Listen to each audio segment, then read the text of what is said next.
बिस्मिल्लाहिर्रहमानिर्रहीम। अस्सलाम वालेकुम students. 10th class unit number 10 lecture number 8 है आज। और आज हमारा टॉपिक है multiple choice questions. Page number 16 पर आप देख सकते हैं कि इस यूनिट नंबर 10 लास्ट का जो इसका टॉपिक है हमारा वो है मल्टीपल चॉइस क्वेश्चंस का। तो फर्स्ट क्वेश्चन है choose the correct answer from the following choices. इसमें 4 ऑप्शंस दी हुई हैं एक क्वेश्चन की और उसमें से हमने करेक्ट आंसर चूज़ करना है। Which of the following is an example of simple harmonic motion. इसमें से नीचे दिए हुए से कौन सा सिंपल हार्मोनिक मोशन की एग्जाम्पल है। The motion of simple pendulum. तो मोशन ऑफ सिंपल पेंडुलम को हमने सिंपल हार्मोनिक मोशन में पढ़ा था। इसके बाद the motion of ceiling fan, और उसके बाद सी ऑप्शन है spinning of the earth on its axis, जो अर्थ अपने एक्सिस के अबाउट स्पिन कर रही है। A bouncing ball on the floor, एक जो बाउल है वो ज़मीन के ऊपर अप एंड डाउन हो रहा है, बाउंसिंग बॉल है। तो इसमें से जो आंसर है बेस्ट आंसर वो हमारे पास मोशन ऑफ सिंपल पेंडुलम ए वाला ऑप्शन इसका बेस्ट ऑप्शन होगा। इसके बाद सेकंड क्वेश्चन है if the mass of the bob of a pendulum is increased by a factor of 3, the period of the period का मतलब है time period, the period of the pendulum's motion will। इसका मतलब है कि एक जो मूविंग पेंडुलम है उसका बॉब का मैस अगर इंक्रीज़ किया कर दिया जाए बाय अ फैक्टर ऑफ 3, यानी उसका जो भी मैस था उसको 3 से मल्टीप्लाई करें, उतना मैस उसका इंक्रीज़ कर दें, तो उसके टाइम पीरियड पर क्या असर होगा। तो इसमें हमारे पास इसके ऑप्शन पढ़ लेते हैं।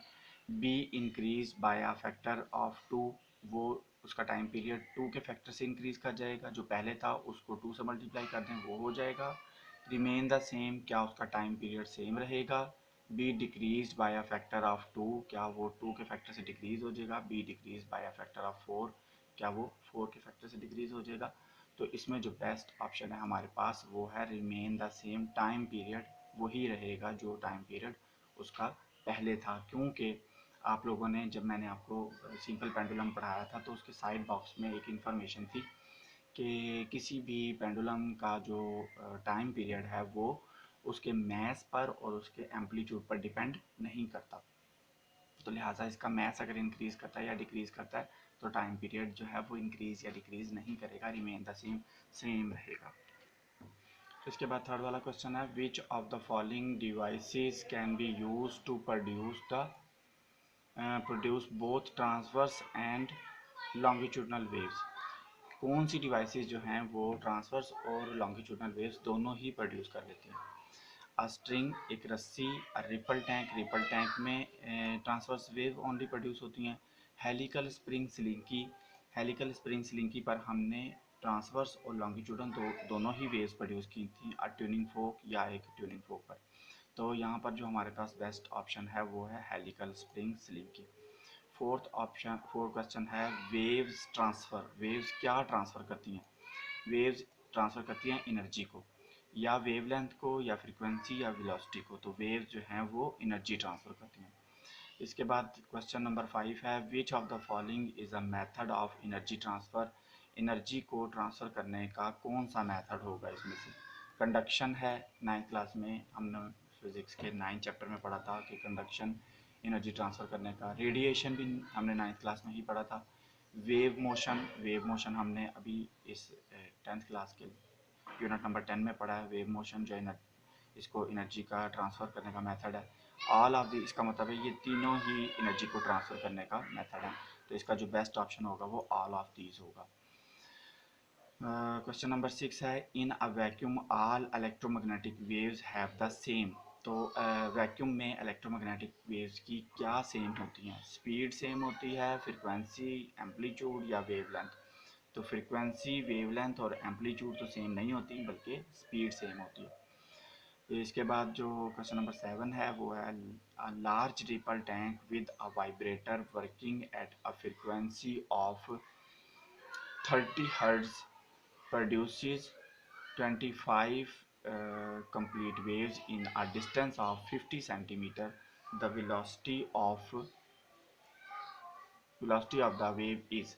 इसमें हमसे velocity पूछी गई है, ये एक न्यूमेरिकल है या क्वेश्चन है, न्यूमेरिकल प्रॉब्लम है, और इसको आप 2 मार्क्स के क्वेश्चन में पूछा जा सकता है, एमसीक्यूज में भी जैसा कि पूछा गया, और इसको लॉन्ग क्वेश्चन में भी एक न्यूमेरिकल के तौर पर पूछा जा सकता है।